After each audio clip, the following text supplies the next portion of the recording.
Koshi aero club and resort की director Kanchan Gupta से Sadhana news के संवाददाता ने विशेष खास बातचीत की है। इस मौके पर कंचन गुप्ता ने साधना न्यूज से चर्चा करते हुए बताया कि Koshi aero club and resort की शुरुआत उन्होंने अपने पति प्रदीप कुमार गुप्ता के नेतृत्व में की है। साथ ही कहा कि दुर्ग जिले में दर्जनों होटल और रिसोर्ट है, लेकिन हम क्षेत्र को कुछ लोग अनोखा और हटके अनुभव देना चाह रहे थे। इसी उद्देश्य के साथ 8 माह पहले इस रिसोर्ट का उद्घाटन प्रदेश के डिप्टी सीएम अरुण साहब और क्षेत्रीय विधायक डोमनलाल कोटसवाड़ा के कर कमलों से संपन्न हुआ और आज प्रदेश भर के लोग को Koshi aero club and resort का आनंद लेने आ रहे हैं। हमारे इस संस्थान में शादी पार्टी, बर्थडे पार्टी समेत कई अन्य कार्यक्रम संपन्न रोज हो रहे हैं। उन्होंने कहा कि लोग एरोप्लेन में बैठकर स्वादिष्ट व्यंजन और भोजन का लाभ ले रहे हैं, साथ में फोटो और सेल्फी लेकर अपने स्टेटस और फेसबुक में लगातार डाल रहे हैं और एक अलग ही अद्भुत का आनंद पा रहे हैं। इसकी खास बात यह है क्योंकि हमारे छत्तीसगढ़ के कई लोग ऐसे हैं जो एरोप्लेन का सफर नहीं कर पाते, लेकिन हम उनको एरोप्लेन में बैठाकर खाना खिलाएं, ये हमारा सपना पूरा हो रहा है। सर, मेरा नाम उपासना साहू है। I am from Khursipar. मैं यहाँ as a trainee captain job करती हूँ। आप यहाँ पे आइए, Koshi aero club and resort. आपको यहाँ का व्यू बड़ा ही अच्छा लगेगा, यहाँ का टेस्ट भी ठीक है। आप हमारे शेफ से मिल सकते हैं। Chef please. कहाँ से आए? हम हुड़को भिलाई। जी, कैसे लगा यहाँ पे? अच्छा। क्या नाम? नाम निहारिका शुक्ला जी। तो हाँ, अच्छा लगा। वहाँ तो एयर होती है ना जी, तो उससे अच्छा लगा जी। खाना भी टेस्टी है और हाँ, घूमने जैसा माहौल है। उनका काफी अच्छा सोच था। एक दिन इनका ये पहले फार्म हाउस था, ठीक है, वो यहीं बैठे थे, फार्म हाउस में बैठे थे, तो उनका ये सोच था, उनके ऊपर से एक हेलीकॉप्टर फ्लाइट जा रही थी, ठीक है। उन्होंने सोचा कि मैं भी एक फ्लाइट जैसा करूं, कुछ करूं, फ्लाई जैसे उड़ूं आसमान में। तो फिर वहीं से एक सोच है कि मैं फ्लाइट रेस्टोरेंट डालता हूं। इसका वहीं से उनकी सोच है कि उन्होंने एक फ्लाइट रेस्टोरेंट लेकर आए पहली बार छत्तीसगढ़ में, ठीक है। अभी रायपुर में भी आ रहा है हमारा सेम। कल हमारे पास 90 to 100 स्टाफ है जो यहाँ पे काम कर रहा है। मेरे किचन में इस टाइम 35 शेफ है, सर्विस में जो वेटर्स काम कर रहे हैं, हमारे पास कैप्टन्स काम कर रहे हैं, मैनेजर्स काम कर रहे हैं, हाउसकीपिंग स्टाफ काम कर रहा है, केएसटी में काम कर रहे हैं, सारे मतलब मिला के हमारे पास ये स्टाफ है टोटल जी। आगे जाके हमारे पास खास होना, जैसे ये देखिए हमारे रूम आ रहे, कैप्सूल रूम आ रहे हैं, ठीक है, वैसे रूम आ रहे हैं, हमारे पास बैंक्वेट एरिया आ रहा है, हमारा लॉन आ रहा है, ये काफी चीजें होने वाली। हमारा रायपुर भी सेम चीज फ्लाइट लेकर हम रायपुर भी आ रहे हैं, काफी जगह आ रहे हैं और भी लेकर आ रहे हैं, 10 जगह लेकर आ रहे हैं। सर, मेरा नाम मैं हूं ललित, दुर्ग संभाग ब्यूरो साधना न्यूज में एक बार फिर से आप सभी दर्शकों का बहुत स्वागत है। और आज हम बेहद ही खास मेहमान से रूबरू होंगे एक शख्सियत प्रोग्राम के तहत, और वो हमारे खास मेहमान हैं श्रीमती कंचन गुप्ता जी, जो डायरेक्टर हैं कोसी एरो क्लब और रिसोर्ट के जो डायरेक्टर हैं, और साथ ही वो महिला सशक्तिकरण को लेकर वो कार्य कर रही है। आज हम तमाम चीजों को लेकर समझेंगे, क्योंकि एक अनोखा कार्य वो और उनके जो पतिदेव हैं दोनों मिलकर किए हैं, और एरो क्लब का लाभ क्षेत्र और प्रदेश के लोग ले पा रहे हैं। सबसे पहले कंचन मैम, साधना न्यूज पर आपका बहुत स्वागत है। थैंक यू सो मच जी। कंचन मैम, हमारे स्टूडियो पर आप आए, हम विस्तार से चर्चा करेंगे और आपका अनुभव भी हम हमारे दर्शकों को साझा कराएंगे। सबसे पहले हम समझेंगे कोसी एरो क्लब की शुरुआत कैसे हुई और इनका उद्देश्य क्या है? जी। कोशी हमारी एक बहुत प्राउड जगह है आज की डेट में, क्योंकि उसे स्टार्ट करने का उद्देश्य ये था कि हम हॉस्पिटैलिटी में जाना चाहते थे। रिसोर्ट हमारा सपना था बहुत पहले से, और इसका उद्देश्य ये था कि एक दिन मैं और मेरे हस्बैंड बैठे थे एंड ऊपर से एरोप्लेन गया जी। तो एक विशेष चीज यहाँ पे क्या है, क्यों होनी चाहिए, या छत्तीसगढ़ में ऐसी कोई चीज होनी चाहिए जिसे छत्तीसगढ़ वासियों को कोई गिफ्ट मिले, चाहे उन्हें आनंद लेने का मौका मिले। तो ये उद्देश्य था कि हम छत्तीसगढ़ में कुछ नया स्टार्ट करें। और जैसे आपने सोच विचार किया और उसके बाद उसके अनुरूप आपने काम करना शुरुआत किया जी, बिल्कुल। कितने समय लगा होगा उनको तैयार करने में? क्योंकि जो फ्लाइट है, जो एरो है, उनको बाहर से लाया गया, उसके बाद काफी विस्तृत और सुंदर तरीके से आप लोगों ने उस रिसोर्ट को सजाए हैं और अलग अलग मॉडल वहां रखे हैं। साथ में लोग अपने सपने को वहां पूरा कर सक रहे हैं, क्योंकि एरोप्लेन में हर व्यक्ति सफर नहीं कर पाता, लेकिन आप एरोप्लेन में भोजन करवा रहे हैं। किस तरह का संभव हो पाए ये? देखिए, अभी मैंने आपको एक चीज बताई, लोगों का एक सपना होता है एरोप्लेन में बैठना। वो सपने को हमने पूरी तरह से कोशिश की है कि हम उसे साकार कर पाएं। ग्रामीण लोग होते हैं, काफी बुजुर्ग लोग होते हैं जिन्हें डर लगता है रियल एरोप्लेन में बैठना, पर हम चाहते थे कि छत्तीसगढ़ के लोग उसे एंजॉय कर पाएं और उस सपने को साकार कर पाएं। इसीलिए हमने फ्लाइट का एक सपना देखा कि एक आसमान को हम जमीन में ला करके लोगों के लिए आनंद का एक जरिया खोल पाए, और हमने पूरी कोशिश की है उसे साकार करने की। और इनका भी एक स्टोरी है। जैसे आपके सैफ से मैं बात कर रहा था, आज मैं रिपोर्टिंग करने गया था, तो वो की स्टोरी बता रहा था कि आप और आपके पतिदेव एक साथ आप लोग बैठे थे और सोच विचार कर रहे थे कि कुछ अनोखा करना है बिजनेस के क्षेत्र में, और ऊपर से प्लेन उड़ान भरा और आप लोग ने उनको देखकर इस तरह का सपना संजोया। जी, पूरा स्टोरी बताएंगे। कोशी को स्टार्ट करने से पहले जब वो एक हरियाली वाला जो चीज होता है, एक पूरा घना खेत था हमारे पास, एंड उस खेत में हमने काफी बैठ के सपने संजोए कि हम क्या करना चाहते हैं यहाँ पे, और ऊपर से आसमान से एक एरोप्लेन जाता है। तो मेरे हस्बैंड का ये कहना था कि कुछ यूनिक हमें यहाँ उतारना है, तो क्यों ना एरोप्लेन। तो हमने वो साकार किया है। जी, और एक काफी बड़ा ड्रीम होता है अगर एक बिजनेसमैन के लिए, और जिनको आपने आसानी से काफी अच्छे तरीके से ढाला है। और खास बात यह है कि आप ग्रामीण क्षेत्र को चुने, शहर को ना चुनकर। तो एक रिस्क भी आप लोगों ने उठाए थे मैम। जी, तो वो रिस्क को किस तरह से देख पाते हैं? क्योंकि हम लोग सोच रहे थे और क्षेत्र के आसपास के लोग सोच रहे थे कि ग्रामीण क्षेत्र में डाला है, कैसे होगा, क्या होगा, लेकिन आप लोगों का जो कॉन्फिडेंस है वो देखते ही बन रहा था, और आज वो जो चीजें हैं काफी बेहतर ढंग से देखने को मिल पा रहा है। हाँ, ये मैं बोलूंगी ग्रामीण क्षेत्र में इसीलिए कि हम गांव के लोगों को रोजगार देना चाहते थे, और साथ ही साथ ये सोच में थे कि हाँ, हमारे पास एक ऐसी जमीन है जिसे हम यूटिलाइज कर पाएं, और साथ ही साथ ये था कि कुछ शहर से दूर और कुछ शहर से पास ऐसी चीजें हो जिन्हें, जैसे लोगों को जाने में भी ऐसा लगे कि ना ज्यादा दूर है और ना ज्यादा पास है। तो हमने इसलिए अपनी वो जगह चुनी। जी, क्योंकि एक रिसोर्ट की शुरुआत हो चुकी है, साथ में अब दूसरा कदम आप लोग रखने जा रहे हैं रायपुर में। मैं सुन पा रहा था, हाँ, जो डायरेक्टर साहब बता रहे थे। और रायपुर में आप लोग फिर से नई रिसोर्ट और एरो क्लब की शुरुआत कर रहे हैं, उनका तैयारी किस तरह चल रहा है? जी, बहुत जल्दी आप ये चीजें बहुत जल्दी देख पाएंगे, और हमारा दुर्ग भिलाई रायपुर पूरा छत्तीसगढ़ देख पाएगा कि रायपुर में किस तरह से शानदार शुरुआत होती है। हम लगे हुए हैं, और साथ ही साथ हमारा प्लेन भी रेडी हो रहा है उस चीज के लिए, वहां बैठने के लिए। तो बहुत जल्दी इसकी सूचना सबको मिल जाएगी। और कहीं न कहीं देश के यशस्वी जो प्रधानमंत्री हैं और छत्तीसगढ़ के जो मुख्यमंत्री हैं, उनका सपना है स्वरोजगार सृजन करना, और उस क्षेत्र में भी आप लोग बेहतर काम कर रहे हैं। जी, क्योंकि लगभग 80 लोग आपके यहाँ काम कर रहे हैं। जी जी, और रायपुर में भी मुझे लगता है कि जिस तरह से आप लोग शुरुआत कर रहे हैं, तो वहाँ भी लगभग सैकड़ों लोग काम करेंगे। बिल्कुल बिल्कुल बिल्कुल, इस चीज की हम पूरी तैयारी कर रहे हैं कि हमारे पास वैसे लोग आए जो पूरी तरह से सशक्त हैं, जानकारी रखते हैं हॉस्पिटैलिटी की, और हम उन्हें ढूंढने की और रखने की कोशिश करेंगे। जी, और किस तरह के कर्मचारी आप लोग रखे हैं? उसमें महिलाएं भी शामिल है और पुरुष भी शामिल है, कुछ युवा भी शामिल है, हर वर्ग के लोगों को मौका दिए हैं, बताएंगे आप? जी जी, हमने बकायदा एक इंटरव्यू के थ्रू उन्हें पूरी तरह से जांचा परखा है। काफी अच्छे लोग हैं हमारे पास, हॉस्पिटैलिटी उन्होंने पहले से ही सीखी हुई है कि किस तरह से हमें ट्रीट करना है, सर्व करना है, बिहेव करना है।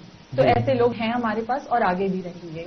और मैं एक स्टोरी सुन रहा था कल एक महिला से, जो महिला जो है महिला समूह पर काम कर रही थी, मुश्किल से 2-3 हजार रुपया कमा रही थी, जिसको आप 10,000 से ऊपर का सैलरी दे रहे हैं। काफी वो खुश थी जब मैं उनसे बात किया तो। और ऐसे लगभग दर्जनों महिलाएं आपके पास काम कर रही है। जी जी बिल्कुल। मैं खुश हूँ कि ऐसी महिलाओं को रोजगार हम दे पा रहे हैं, और आगे भी अगर ऐसी महिलाएं हमारे पास होंगी और हमारे पास प्लेस होगी तो हम ऐसी महिलाओं को पूरा रोजगार देंगे। और ऐसे काम करने पर एक एनर्जी भी मिलता है और मन को शांति भी मिलता है। बहुत शांति। जी, तो आगे जिस तरह से आप लोग काम कर रहे हैं, हम कोसी में जिस तरह से सुविधाएं दे रहे हैं, क्या खास सुविधाएं हैं उनको भी समझेंगे। अगर भोजन की व्यवस्था आप देखेंगे तो हमारे वेज और नॉन वेज दोनों किचन बहुत अलग हैं। हमारा फ्लाइट एरिया वेज है और हमारा गजीबो का जो एरिया है वो नॉन वेज है। तो मैं स्पेशली अपने दुर्ग भिलाई और रायपुर की जनता को ये बोलना चाहूंगी कि एक बार आके विजिट करिए, क्योंकि वेज और नॉन वेज के काफी कंफ्यूजन है लोगों को कि कैसे क्या है क्या नहीं है। आके ही उनको पता चलेगा कि क्या चीजें हैं और कैसी भोजन की व्यवस्थाएं हैं। जी, और आगे क्या विशेषताएं खास होने वाली है। जी, हमारे पास रूम्स अब अवेलेबल हैं, जो कैप्सूल्स रूम्स काफी न्यू हैं, जो छत्तीसगढ़ में पहली बार आए हैं। मैं चाहती हूँ कि आइए विजिट करिए, तब आपको समझ में आएगा कि वो कितने अच्छे और कितने लग्जरी हैं। और जो कैप्सूल्स रूम की जो बात हो रही है, छत्तीसगढ़ नहीं बाहर में भी उस तरह से कैप्सूल रूम नहीं है, ऐसा मुझे लगता है। जी, मैंने तो आज तक यहीं पे मेरे यहाँ कोशी में देखा है, बट और मैं चाहती हूँ कि छत्तीसगढ़ में पहला ये हमारे पास हमेशा रहे। आई विश, बट होगा कहीं बाहर विदेशों में, बट मैंने यहाँ पहली बार देखा है। जी, क्योंकि आप भी लगातार विजिट करती हैं, क्योंकि आपके मार्गदर्शन में कोसी संचालित हो रही है, और लोगों से जब आप अनुभव सुनते हैं तो किस तरह का अनुभव सुनने को आपको मिलता है। मैं छोटे बच्चों का अनुभव ज्यादा अच्छे से बताना चाहती हूँ। जब हमारे पास वीकेंड में छोटे बच्चे आते हैं और उन्हें इतना अच्छा एक्सपीरियंस होता है, वो खुद अपनी चीजों को वहां बखानते बोलते हैं कि हमें ये अच्छा लगा है, हमें ये अच्छा, मतलब इतना अच्छा पॉजिटिव रिस्पांस मैंने ऑल ओवर छत्तीसगढ़ में अभी तक तो नहीं देखा, टचवुड। जी, और अलग अलग योजनाएं की शुरुआत भी आप लोग कर रहे हैं। जी, और छत्तीसगढ़ के अलावा कहीं और भी जगह शुरुआत करने का प्लानिंग आपका? हाँ, 2-3 जगह से अच्छे ऑफर हैं। जी, हम उन पे काम कर रहे हैं। जैसे आपको रायपुर का अभी पता चला है। जी, 1-2 जगह हमें अच्छी लगी हैं। जैसे ही वो होगा हम बताएंगे सबको। जी, कोई भी होटल और कैफे में सैप का काफी महत्वपूर्ण भूमिका होती है। जी, और सैप भी आप लोग काफी प्रोस्पेक्ट करके लाए हैं, तो वो सैप के बारे में भी थोड़ा बताएं, क्योंकि आपने जब उनका स्वाद चखा होगा उनके द्वारा बनाए हुए भोजन का, जी, तभी आप उसको सिलेक्ट किए हैं, बताइएगा। शेफ हमारे काफी स्पेशल हैं, सारे के सारे। मैंने जब अभी बताया कि हमारा वेज और नॉन वेज दोनों एरिया अलग है। जी, हमारे वेज के शेफ अलग हैं, नॉन वेज के शेफ अलग है, वेज की क्रॉकरी अलग है, नॉन वेज की क्रॉकरी अलग है, यहाँ तक कि स्टाफ वेज का अलग है और नॉन वेज का अलग है। जहां तक कि रही स्वाद की बात, मैं आपसे एक क्वेश्चन पूछूंगी सर कि आप कभी कोशी गए हैं? कोसी मैं 2 बार जा चुका हूं और मेरा भी अनुभव काफी बेहतर रहा, और इसीलिए आपका इंटरव्यू आज ले पा रहा हूं। तो स्वाद के बारे में आप कुछ हमें बताइए। स्वाद काफी अच्छा है और काफी सामान्य रेट है, और निश्चित रूप से सभी लोगों को विजिट करना चाहिए यहाँ आकर। जी, तो ये मेरा आंसर हो सकता है। और आप महिला सशक्तिकरण के रूप में भी हजारों महिलाओं के लिए उदाहरण बनी हैं, और मिसेस यूनिवर्स एलिट 2023 के आप जो है अवार्ड अचीवर हैं, उनके बारे में भी बताएंगे, क्योंकि दुर्ग भिलाई से निकलकर पूरे देश और विदेश में दुर्ग का मान आपने बढ़ाया। जी, जी, बताएंगे। एक जर्नी करना चाह रही थी, अपने आप को प्रूफ करना चाह रही थी, जिसमें साथ मिला मेरे अपनों का, जिसमें स्पेशली मेरे परिवार, मेरे इन-लॉज, मेरे हस्बैंड, मेरे बच्चे, उनके बिना मैंने सोचा भी नहीं है कि मैं ये कर पाती, बट हाँ मैंने किया। मैंने नेशनल जीता मिसेस इंडिया 2023 में, देन इंटरनेशनल भी 2023 में। फिलीपींस में मैंने मिसेस यूनिवर्स एलीट का खिताब मैं ले आई, जो भारत का पहला खिताब था। मैं पहली महिला थी जो ये खिताब इंडिया लाई थी। और आज मैं हॉस्पिटैलिटी में हूँ जस्ट बिकॉज मेरे इन लॉज, मेरे हस्बैंड मेरे साथ थे और वो चाहते थे कि मैं अपनी जिंदगी में आगे और बढ़ूं। तो मेरे लिए ये चीज गर्व की बात है कि अब कोशी मेरे पास है। जी, और आपके हस्बैंड गुप्ता जी का भी विशेष सहयोग आपके प्रति रहता है?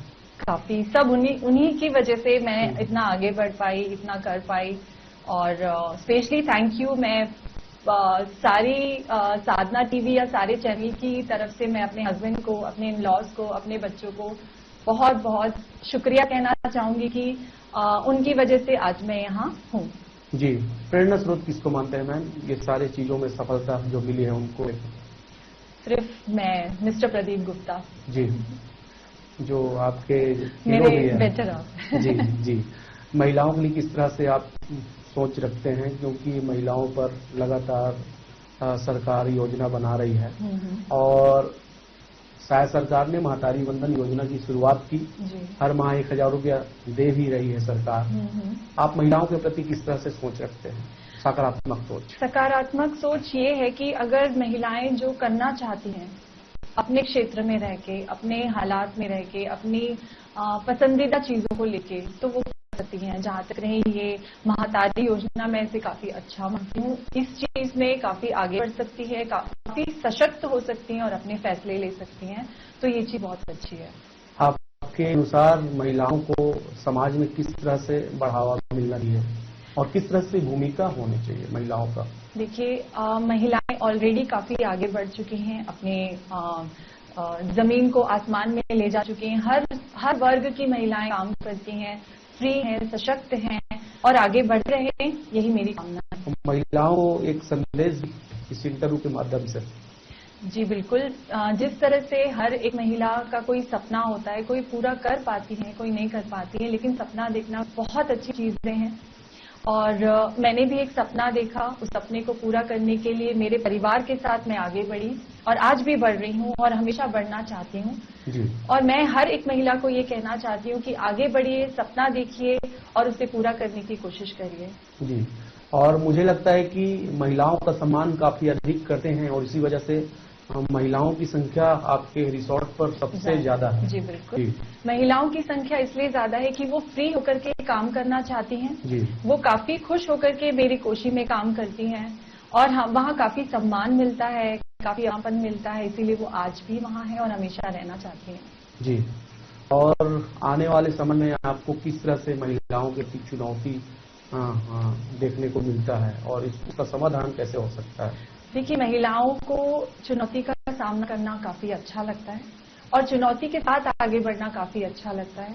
और मुझे लगता है कि अपनी अपनी जोन में रह करके वो अपना जो चीजें हैं वो आसानी से निभा पाती हैं। लाइक वो जिस भी चीजें परिपूर्ण है, मैं कहना चाहूंगी परिपूर्ण इज राइट वर्ड है, और वो अपनी अपनी चीजों में परिपूर्ण होते होते अपनी नियमों को आसानी से आगे बढ़ा के कंप्लीट करती हैं। जी, और आप हॉस्पिटैलिटी क्षेत्र में हैं, रिसोर्ट और होटल संचालित करवा रहे हैं, आगे किस तरह का और नया नया कंटेंट आपके माध्यम से रहेगा? देखिए, अभी हमारा न्यू कंटेंट जो मैंने बताया कि कैप्सूल रूम्स हैं, मैं चाहूंगी लोग आए देखें। आगे हमें मैरिज पैलेस के लिए भी एक ऑफर है जो हम बहुत जल्दी बताने वाले हैं। एंड साथ ही बहुत सारे नए कॉन्सेप्ट हम उसी को लेकर के स्टार्ट करने वाले हैं, जो धीरे धीरे हम रिवील करेंगे सोशल मीडिया के थ्रू। मैरिज की बात हुई तो मुझे लगता है कि आपके यहाँ बहुत बड़े कार्यक्रम हो चुके हैं। हाँ, कुछ बड़े कार्यक्रम हो चुके हैं, कुछ होने हैं जिन्हें हमें अभी कल किया है और काफी कुछ है जो हम धीरे धीरे बताना चाहेंगे। और आसपास के जो ग्रामीण के जो लोग हैं, गांव के जो लोग हैं, वो लोग भी काफी आप लोगों को सम्मान देते होंगे, क्योंकि क्षेत्र को लोगों को स्वरोजगार मिला। अक्सर ये होता है मैम कि कहीं भी फैक्ट्री, कोई भी कंपनी की शुरुआत होती है तो बाहर से लोगों को लाया जाता है जी, लेकिन आपने लोकल के लोगों को उस तरीके से तैयार किया और वो आज आपके विश्वासों पर खम कर रहे हैं। जी, मैं ये जरूर बताना चाहूंगी, ग्रामीण लोगों ने हमारी काफी मदद की है, काफी हेल्प की है। आज भी हमारे कोशी में आसपास के गांव के लोग आते हैं, रोजगार के माध्यम से वो हमसे जुड़े हुए हैं, काफी सम्मान मिलता है, हम भी उनका सम्मान करते हैं। हम सारे सकारात्मक चीजों को आपसे समझ लिए, चैलेंजिंग को समझेंगे, चुनौती को, क्योंकि जब अच्छा काम करोगे तो चुनौती आना स्वाभाविक है, और चुनौती नहीं आया तो आपको काम करने में मजा भी नहीं आएगा। तो वो चुनौती आई जब आप कोशिश की शुरुआत किए, तो दोनों हस्बैंड वाइफ को किस तरह से चुनौतियों का सामना करना पड़ा? देखिए, बिना चुनौती के तो कोई चीज संभव ही नहीं है। मैं ये बताना चाहूंगी कि स्टार्टिंग हमारे लिए काफी टफ थी, कोशी को समझाना काफी टफ था। लोगों को ये लगता था कि हम एंट्री फीस ले रहे हैं, जो कभी नहीं है वो एंट्री फीस, वो एक कवर चार्ज है कि आप जितना फूड ले रहे हैं, फूड बिल में वो माइनस हो जाता है। तो ये समझना काफी जरूरी है कि वो कवर चार्ज है, एंट्री फी नहीं। तो इस चीज को लेकर के लोगों को काफी मिसअंडरस्टैंडिंग हुई थी, बट वो अब धीरे धीरे समझ रहे हैं उस चीज को, रिस्पेक्ट हो जाता है। मैं देखा ना उसको। जी। तो वही चीज अब समझ रहे हैं, अब लोगों ने क्वेश्चन करना बंद कर दिया है, वो इंजॉय करते हैं उस चीज को कि हाँ कुछ न्यू है, कुछ अच्छा कॉन्सेप्ट है जिसे वो इंजॉय कर रहे हैं। और वो टिकट उनके हाथ में आती है तो वो रियल लगती है कि हम फ्लाइट में जा रहे हैं, तो इस चीज का अनुभव भी काफी अच्छा है। जी। और मैं 1-2 बार विजिट किया तो बंगाली डिश आपके यहाँ स्पेशल होता है जी, तो इसका खास कारण क्या है? देखिए, हमारे जो मैनेजर हैं वहाँ के, वो बंगाली थे। जी। मैं बताना चाहूंगी, मेरी जो सास है वो बंगाल से है जी। और उन्हें बंगाली बोलना, बंगाली डिशेस काफी अच्छी लगती है। मैं स्पेशली इसलिए बोल रही हूँ कि हमारे स्टाफ में काफी लोग बंगाली हैं और वो पसंद करते हैं बंगाली खाना बताना। इनफैक्ट काफी धर्म के लोग हमारे यहाँ हैं जो हर धर्म का हम फेस्टिवल या हर धर्म का कोई भी एक कोई दिन आता है तो हम सेलिब्रेट करते हैं। तो स्पेशली बंगाली नहीं, हर धर्म में वहाँ सेलिब्रेशन होता है। जी। तो एक लास्ट आपसे जनता को किस तरह से अपील करना चाहेंगे? लास्ट मैं फिर से एक चीज बताना चाहूंगी कि जो वेज और नॉन वेज किचन है वो हमारे अलग हैं। 300 है वो हमारे कवर चार्जेस हैं और साथ ही कोशी एक नया कैप्सूल रूम स्टार्ट करने वाला है। मैं चाहूंगी आइए, विजिट करिए और कोशी को समझने की कोशिश करिए। तो हम लगातार बातचीत कर रहे थे कंचन गुप्ता जी से, जो महिला सशक्तिकरण के बहुत बड़े उदाहरण हैं और कोसी एरो क्लब के डायरेक्टर के रूप में काम कर रही हैं और महिलाओं के लिए वाकई प्रेरणा स्रोत हैं। कई महिलाओं को आपसे सीखना भी चाहिए और सीख भी रहे हैं कई लोग जो हैं, और आगे भी हम आपसे चर्चा के लिए मिलेंगे। बहरहाल दीजिए इजाजत। कैमरा पर्सन सोनल के साथ बैक टू स्टूडियो।